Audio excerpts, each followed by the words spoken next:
Hey guys, welcome back to our channel. Pro kabaddi season 13 కోసం మన Telugu Titans అయితే ఒకసారి కొత్త టీంని అయితే కొనుగోలు చేయబోతుంది. అండ్ లాస్ట్ టైం నేనైతే ప్లాన్ ఏ ప్రకారం తెలుగు టైటన్స్ ఏ ప్లేయర్స్ని కొనుగోలు చేస్తుంది అండ్ టాప్ 7 ఏ విధంగా ఉండబోతుంది అనేది నేను లాస్ట్ వీడియోలో అయితే చెప్పాను. ఒకవేళ ఆ వీడియో మిస్ అయినట్టుంటే మన ఛానల్లో ఉంటుంది, వెళ్ళి చెక్ చేయండి. అండ్ ఇప్పుడు ప్లాన్ బ్రేక్ ప్రకారం మన తెలుగు టైటన్స్ ఎటువంటి ప్లేయర్స్ని కొనుగోలు చేసే అవకాశం ఉంది అండ్ ఎటువంటి టీంని తయారు చేసే అవకాశం ఉందో మనం ఇవాళ వీడియోలో అయితే తెలుసుకునే ప్రయత్నం చేద్దాం. అండ్ ఇది నా ఒపీనియన్ ప్రకారమే నేనైతే టాప్ 7 అయితే తయారు చేస్తున్నాను. అండ్ మీ ఒపీనియన్ ప్రకారం టాప్ 7 ఏ విధంగా ఉంటుందో కింద కామెంట్ సెక్షన్లో ఖచ్చితంగా తెలపండి, నేను కూడా తెలుసుకుంటాను. అండ్ ఫ్రెండ్స్, మీరు కరెక్ట్ ఛానల్కే వచ్చారు. ప్రో కబడ్డీ సీజన్ 13 అప్డేట్స్ కావచ్చు, IPL 2027 అప్డేట్స్ కావచ్చు, ఎప్పటికప్పుడు పొందాలంటే మన ఛానల్ని సబ్స్క్రైబ్ చేసుకొని ఉంచుకోండి.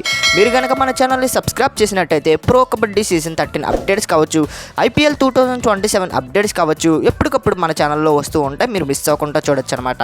మరి ఇంకెందుకు ఆలస్యం, let's start the our episode. Pro kabaddi season 12 ఆక్షన్లో మన తెలుగు టైటన్స్ అయితే మొత్తం 1,38,00,000 పెట్టి మనకైతే ప్లేయర్స్ని అయితే కొనుగోలు చేసింది.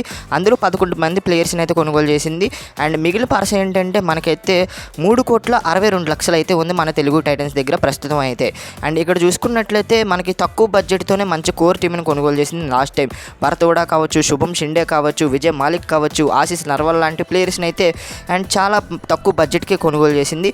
బట్ ఇప్పుడు ఏంటంటే కొంతమంది ప్లేయర్స్ని కూడా రిలీజ్ చేస్తారు కాబట్టి అండ్ మన తెలుగు టైటన్స్ పర్స్ కూడా పెరిగే అవకాశాలు అయితే ఉన్నాయి. ప్రస్తుతం రిలీజ్ చేయకముందు మనకు తెలుగు టైటన్స్ దగ్గర 3,62,00,000 అయితే తెలుగు టైటన్స్ దగ్గర ఉన్నాయి. అండ్ ఇందులో మనకు భరత్ ఊడా లాంటి ప్లేయర్ని, విజయ్ మాలిక్ లాంటి ప్లేయర్ని రిలీజ్ చేస్తే ఈ బడ్జెట్ అనేది ఇంకా పెరుగుతుంది.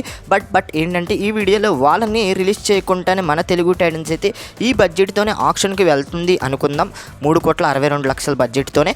బట్ ఈ బడ్జెట్తో ఎటువంటి ప్లేయర్స్ని కొనుగోలు చేస్తే బెటర్ అనేది ఈ ప్లాన్ బిలో నేనైతే చెప్పడం జరుగుతుంది. మరి ఇంకెందుకు ఆలస్యం, let's start the our episode.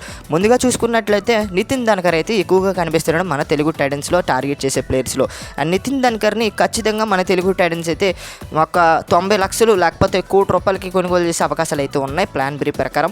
ఎందుకంటే నితిన్ ధన్కర్ మనకైతే లోకల్ టోర్నమెంట్స్లో చాలా అంటే చాలా బాగా ఆడుతున్నాడు అండ్ చాలా అంటే చాలా మంచిగా పర్ఫార్మెన్స్ చేస్తున్నారు. యావరేజ్ పాయింట్ చూసుకున్నట్లయితే 11 పైగానే ఉంది. జైపూర్ పింక్ పాంథర్స్ రిలీజ్ చేస్తున్నారు కాబట్టి ఖచ్చితంగా నితిన్ ధన్కర్ని మన తెలుగు టైటన్స్ అయితే టార్గెట్ చేసే అవకాశాలు అయితే ఉంటాయి. ఎందుకంటే ఇలాంటి స్ట్రాంగ్ ప్లేయర్ మన తెలుగు టైటన్స్లో ఉంటే కనుక చాలా అంటే చాలా బెటర్ అవుతుంది మన తెలుగు టైటన్స్ టీం అయితే. అండ్ ఇలాంటి సమయంలో ఖచ్చితంగా నితిన్ ధన్కర్ని కొనుగోలు చేసే అవకాశాలు అయితే ఎక్కువగా కనిపిస్తున్నాయి. అండ్ ఇందులో 90 లక్షలు తీసేస్తే కనుక మన తెలుగు టైటన్స్ దగ్గర 2,72,00,000 అయితే ఉంటుంది. అండ్ ఈ బడ్జెట్తో మంచి ప్లేయర్స్ని అయితే తెలుగు టైటన్స్ అయితే ఆప్షన్లో కొనుగోలు చేసే అవకాశాలు అయితే ఉన్నాయి. అండ్ మనకి చూసుకున్నట్లయితే మోహిత్ గోయత్ లాంటి ప్లేయర్స్ని కూడా టార్గెట్ చేసే అవకాశాలు ఎక్కువగా కనిపిస్తున్నాయి. అండ్ భారీ బడ్జెట్ ఉంటుంది కాబట్టి ఈ ప్లేయర్ని కూడా మన తక్కువ బడ్జెట్కే తీసుకుంటే అవకాశాలు అయితే ఉన్నాయి. అండ్ ఎందుకంటే ఫామ్ అనేది డిప్ అయింది కాబట్టి ఈ ప్లేయర్ అయితే కొంచెం తక్కువ బడ్జెట్కే దొరికేస్తాడు, ఒక 50 లోపు అయితే తీసుకుంటే అవకాశాలు అయితే ఉన్నాయి. అండ్ ఇక్కడ చూసుకున్నట్లయితే ఈ ఇద్దరు ప్లేయర్స్ని ఖచ్చితంగా మన తెలుగు టైటన్స్ అయితే ఆక్షన్లో కొనుగోలు చేసే అవకాశాలు అయితే ఎక్కువగా కనిపిస్తున్నాయి. అండ్ భారీ బడ్జెట్ ఉంది కాబట్టి మన తెలుగు టైటన్స్ అయితే ఏ ప్లేయర్నైనా సింపుల్గా కొనుగోలు చేస్తుంది. అండ్ ఇప్పుడు ఈ ఇద్దరు ప్లేయర్స్ని కొనుగోలు చేసిన తర్వాత మన తెలుగు టైటన్స్ స్క్వాడ్ ఏ విధంగా ఉండబోతుందో ఇప్పుడైతే చెప్పబోతున్నాను రండి గైస్. అండ్ కేవలం ఇద్దరు ప్లేయర్స్ గురించే చెప్తున్నాను. అండ్ తర్వాత ఈ బడ్జెట్తో ఎటువంటి ప్లేయర్స్ని కొనుగోలు చేసే అవకాశం ఉందో నేను నెక్స్ట్ వీడియోలో అయితే చెప్పడం జరుగుతుంది. ఆ వీడియో కావాలంటే కింద నా తెలుగు టైటన్స్ బడ్జెట్ అని కామెంట్ చేయండి. తెలుగు టైటన్స్ బడ్జెట్ అని కామెంట్ చేస్తే నేను నెక్స్ట్ వీడియోస్లో మన తెలుగు టైటన్స్ ఈ బడ్జెట్తో ఎటువంటి ప్లేయర్స్ని కొనుగోలు చేస్తే బాగుంటుందో నేనైతే వీడియో రూపంలో మీకు అయితే అందిస్తాను. ఖచ్చితంగా కామెంట్ సెక్షన్లో తెలపండి. అండ్ నేనైతే వీడియో చేయడానికి అయితే ట్రై చేస్తాను. అండ్ కేవలం ఇద్దరు ప్లేయర్స్ గురించే చెప్పాను, ఎందుకంటే వీడియోలో అంత ఎక్కువైపోతుంది కాబట్టి. ఇప్పుడైతే స్టార్టింగ్ 7 ఏ విధంగా ఉండే అవకాశం ఉందో చెప్తాను రండి గైస్. ముందుగా టైటన్స్ ఇరు కార్నర్స్లో మనకైతే శుభం షిండే ఇంకా మనకైతే అంకిత్ జగ్లాన్ అయితే ఉండబోతున్నారు. శుభం షిండే, అంకిత్ జగ్లాన్ని ఖచ్చితంగా మన తెలుగు టైటన్స్ అయితే రిటైన్ అయితే చేసుకుంటుంది. అండ్ ఈ ప్లేయర్స్ కనుక మన తెలుగు టైటన్స్లో కార్నర్లో ఉంటే ఏ విధమైన పర్ఫార్మెన్స్ ఇస్తారో మీకు ప్రత్యేకంగా చెప్పక్కర్లేదు. లాస్ట్ సీజన్లో ఈ జోడీ అనేది ఆధార కొట్టిందని చెప్పొచ్చు మన తెలుగు టైటన్స్ టీంలో. ఖచ్చితంగా ఈ ఇద్దరు ప్లేయర్స్ అయితే కార్నర్స్లో ఉండబోతున్నారు. ఒక పక్క శుభం షిండే, ఇంకొక పక్క అంకిత్ జగ్లాన్ అయితే ఉండబోతున్నారు. ఇక ఇన్నర్ ప్లేస్లో చూసుకున్నట్లయితే ఒక పక్క భరత్ ఊడా ఉండబోతున్నాడు, ఇంకొక పక్క మోహిత్ గోయత్ అయితే ఉండబోతున్నాడు. అండ్ మోహిత్ గోయత్, భరత్ ఊడా అయితే ఖచ్చితంగా మన తెలుగు టైటన్స్ టైటన్స్లో చూసే అవకాశాలు అయితే కనిపిస్తున్నాయి. అండ్ విజయ్ మాలిక్ని రిలీజ్ చేసే అవకాశాలు అయితే ఉన్నాయి. ఒకవేళ రిలీజ్ చేస్తే మన బడ్జెట్ అనేది ఇంకా పెరుగుతుంది. బట్ ఇంకా రిలీజ్ చేయలేదు అనుకుందాం.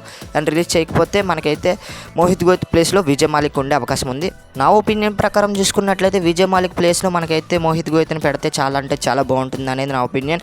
మరి మీరు అనుకుంటున్నారు మోహిత్ గోయత్ ఉంటే బెటరా లేకపోతే విజయ్ మాలిక్ ఉంటే బెటర్ అనేది కింద కామెంట్ సెక్షన్లో ఖచ్చితంగా తెలపండి. అండ్ ఇక్కడ చూసుకున్నట్లయితే కవర్ ప్లేస్లో చూసుకున్నట్లయితే ఒక పక్క అవి దుహాన్, ఇంకొక పక్క బంటు మాలిక్ అయితే ఉండిపోతున్నారు. అండ్ బంటు మాలిక్ కాకపోతే మనకైతే ప్రిన్స్ లాంటి ప్లేయర్ని తీసుకున్నారు కాబట్టి ప్రిన్స్ కూడా ఉండే అవకాశాలు అయితే ఉన్నాయి. అవి దుహాన్ ఇంకా బంటు మాలిక్ పర్ఫార్మెన్స్ అయితే ఇరగదీసే పర్ఫార్మెన్స్ అయితే ఇస్తున్నారు లోకల్ టోర్నమెంట్స్లో అయితే. అండ్ ఇద్దరు పాయింట్స్ చూసుకున్నట్లయితే పర్ యావరేజ్ పాయింట్స్ చూసుకున్నట్లయితే మ్యాచ్కి ఇద్దరికి 4 పాయింట్స్ అయితే ఉన్నాయి. మన తెలుగు టైటన్స్కి అయితే వీళ్ళైతే మంచి అసెంట్ అయ్యే అవకాశాలు అయితే ఉన్నాయి. ఈ జోడీ అనేది చాలా అంటే చాలా స్ట్రాంగ్గా ఉంటుంది మన తెలుగు టైటన్స్ టీంలో.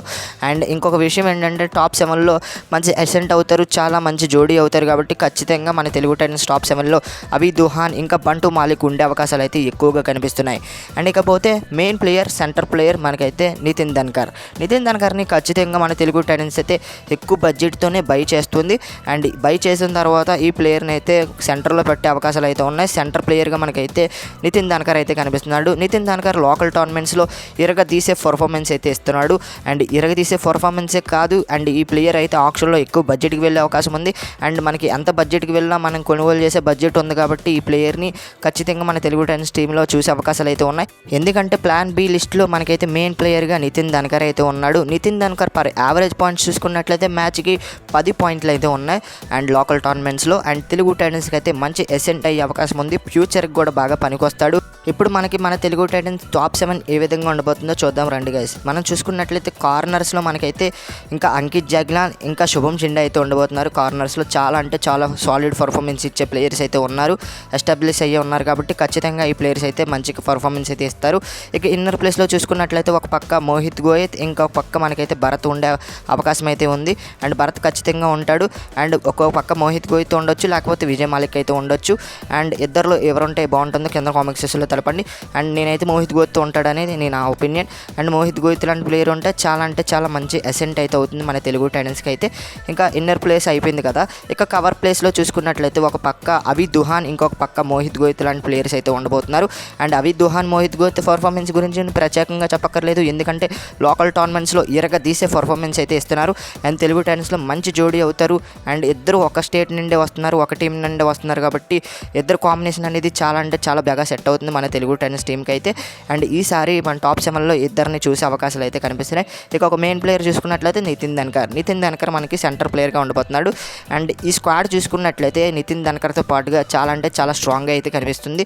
అండ్ ఇలాంటి సాలిడ్ టీంని కొనుగోలు చేయాలంటే తెలుగు టైటన్స్ దగ్గర బడ్జెట్ అనేది ఎక్కువగా ఉంది కాబట్టి ఖచ్చితంగా మంచి స్క్వాడ్ను కొనుగోలు చేసే అవకాశాలు అయితే ఉన్నాయి.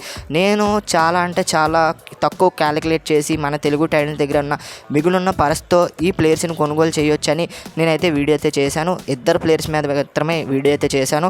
ఇంకా చాలా మంచి ప్లేయర్స్ని కొనుగోలు చేసే అవకాశాలు అయితే ఉంటాయి. ఆక్షన్లో చాలా మంచి బడ్జెట్ ఉంది కాబట్టి ఇంకా రిలీజ్ చేసిన తర్వాత కూడా మన టైటన్స్ దగ్గర భారీ బడ్జెట్ అయితే ఉంటుంది. అండ్ రిలీజ్ చేసే అవకాశాలు ఎవరినైతే ఉన్నాయో నెక్స్ట్ వీడియోలో అయితే మాట్లాడుకుందాం.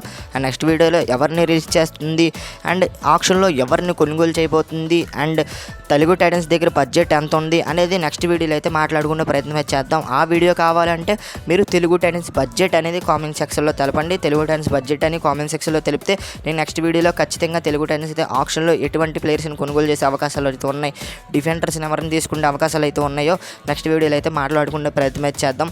అండ్ తెలుగు టైటన్స్ అయితే భరత్ కూడా విజయ్ మాలిక్ లాంటి ప్లేయర్స్ని కూడా రిలీజ్ చేస్తారని అయితే మనకైతే లీక్స్ అయితే వస్తున్నాయి. ఎందుకంటే వాళ్ళ పర్ఫార్మెన్స్ అనేది అంతగా బాగోలేదు కాబట్టి వీళ్ళని కూడా రిలీజ్ చేసే అవకాశాలు అయితే ఉన్నాయి. అండ్ వీళ్ళని రిలీజ్ చేస్తే మన తెలుగు టైటన్స్ బడ్జెట్ అనేది చాలా పెరుగుతుంది కాబట్టి ఖచ్చితంగా రిలీజ్ చేసే అవకాశాలు అయితే ఉన్నాయి. అండ్ బైబ్యాక్ చేసి కూడా అవకాశాలు అయితే ఉన్నాయి. బైబ్యాక్ చేసినా కూడా తెలుగు టైటన్స్ దగ్గర భారీ అమౌంట్ ఉంటుంది కాబట్టి మంచి ప్లేయర్స్ని అయితే ఆక్షన్లో తెలుగు టైటన్స్ అయితే కొనుగోలు చేసే అవకాశాలు అయితే ఉన్నాయి. చాలా మంచి ప్లాన్స్ అయితే తెలుగు టైటన్స్ దగ్గర అయితే ఉన్నాయి. అండ్ ప్లాన్ ఏ ప్రకారం చూసుకున్నట్లయితే మనకి అర్జున్ దేశ్వాల్ లాంటి ప్లేయర్స్ని కూడా కొనుగోలు చేసే అవకాశాలు అయితే ఉన్నట్లు మనకైతే లీక్స్ అయితే వస్తున్నాయి. అండ్ ఖచ్చితంగా రిపోర్ట్స్ ప్రకారం అర్జున్ దేశ్వాల్ కూడా మన తెలుగు టైటన్స్ అయితే కొనుగోలు చేసే అవకాశాలు అయితే ఉన్నాయి. మరి ఎవరిని కొనుగోలు చేస్తారనేది పూర్తి వీడియోలో అయితే నెక్స్ట్ వీడియోలో అయితే మాట్లాడుకునే ప్రయత్నం చేద్దాం. మీరు ఖచ్చితంగా తెలుగు టైటన్స్ బడ్జెట్ బ్రో అని కామెంట్ సెక్షన్లో ఖచ్చితంగా తెలపండి. నేనైతే వీడియో చేయడానికి అయితే ట్రై చేస్తాను. మీరు కామెంట్ సెక్షన్లో తెలిపితే కనుక తెలుగు టైటన్స్ అయితే అండ్ పాయింట్ టు పాయింట్ ఏ ప్లేయర్స్ని కొనుగోలు చేసే అవకాశం ఉంది, ఏ ప్లేయర్స్ని రిలీజ్ చేసే అవకాశం ఉంది, పూర్తి బడ్జెట్ ఎంత బడ్జెట్తో వెళ్ళే అవకాశం ఉందో నెక్స్ట్ వీడియోలో అయితే కవర్ చేస్తాను. అండ్ ఈ రోజు వీడియో ఇది గైస్. వీడియో కనుక మీకు నచ్చితే లైక్ చేయండి, షేర్ చేయండి, మన ఛానల్ని ఖచ్చితంగా సబ్స్క్రైబ్ చేసుకొని పక్కన వచ్చిన బెల్ ఐకాన్ అయితే క్లిక్ చేయండి. ప్రో కబడ్డీ సీజన్ 13 అప్డేట్స్ కావచ్చు, IPL 2027 అప్డేట్స్ కావచ్చు, ఎప్పటికప్పుడు పొందాలంటే మన ఛానల్ని డైలీ ఫాలో అవ్వడానికి ట్రై చేయండి. అండ్ మరొక ఇంట్రెస్టింగ్ వీడియోతో తర్వాత కలుద్దాం. నేను మీ KDP signing off. Bye friends, bye. And మరొక ఇంట్రెస్టింగ్ వీడియోతో తర్వాత కలుద్దాం.